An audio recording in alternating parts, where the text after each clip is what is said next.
students. We have Cristiano, we have John, we have Messi, we have Kane. Okay, now if you look here this data, this is students' performance, because not only accountants, even if you work in 10B international school or you work in any international school, even in schools, private schools, universities, they still handle data. The data can be in the form of students and their respective performance. So here we have all the students and here we have all the subjects. So you want to know which student perform and which subject is difficult. So if just say the student mark is greater than 80, you want it to put as green color. Okay, green color is greater than 80.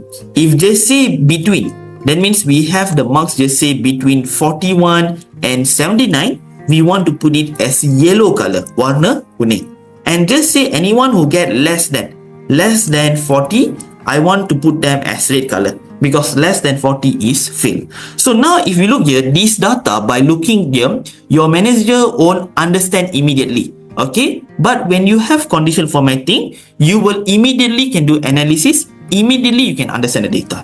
So for example, over here, I highlight the data. You see here, step number 1 is you know your requirement. Okay, let me just copy the notes so that you can understand here. Okay, I copy the notes and I paste it over here. Okay, so step number 1 is know your requirement. Kamu kena faham apa kriteria kamu. Then second step is highlight the data. When I say highlight, you jangan highlight semua ni. Okay, we are not going to format this student name.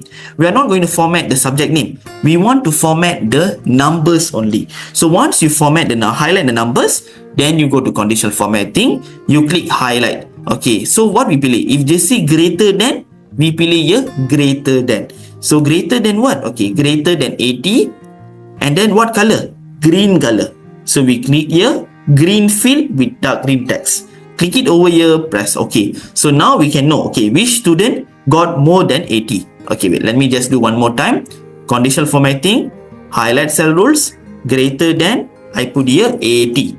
So put here 80 and then change here kepada green field. And then I press here OK. And just like that, you dah tahu dah siapa yang dapat lebih daripada 80. So if just say I want to know between, conditional formatting, highlight cell rules, over here there is a word called between. So click here between and you put here 41, 79. So here 41, 79, but not red color. It is yellow color. So where to find yellow color? Click it over here. Over here there is a line called yellow field and dark yellow text. You just press OK. And just like that, you will have the yellow color data. That means anyone who get 41 or even 79, between that, they will get yellow color. What about those less than 40? Okay, click conditional formatting. There's a word called here highlight cell rules. Over here, we choose less than. Why? Because less than 40. So click it over here, less than 40, press OK. And just like that, we already know our data. So the beauty is, initially, let me just show you. Initially, you don't understand who performed how. Of course, you can look the data, but when in the immediate understanding is not there. But when there is a conditional formatting, immediately your manager, by just glancing over the data, he can get the gist of it. So, siapa yang perform and subject mana yang susah. Of course, it will also help you to understand the data. It also help you to analyze the data.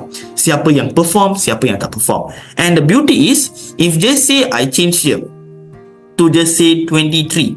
So if you notice over here, 23 is less than 40.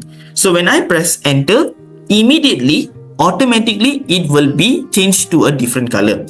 So if you look here carefully, the number here is 89. So just say I put here 59 and I press enter. Immediately you notice the color changes. So what does it mean is why we use conditional formatting? Because number one is we can understand the data. That means manager terus nampak, terus faham. Number two, we can do analysis. What is analysis? That means we can understand subjek sejarah ni adalah subjek yang paling susah. Okay, sejarah means history. So history is a difficult subject because we have students who never get A. They get less than 79. And also some of them fail the subject. Mathematics, we have students who fail, but there are few students who pass the subject. Okay, who got A and so on. So we can analyze the data. Number three, you can actually automatically update. automatically update the data even there is changes. Walaupun ada perubahan, you still can update the data. Meaning if just say I change this number to 86 and enter, just like that, it will change color. So automatically can update even though you make changes. And number 4, you can actually do presentation to your boss. Okay, so of course this is not a best presentation. Later I'll show you some example where you can do some interesting presentation. Okay, so before I proceed, do you understand? If you understand, can you type yes in the chat box?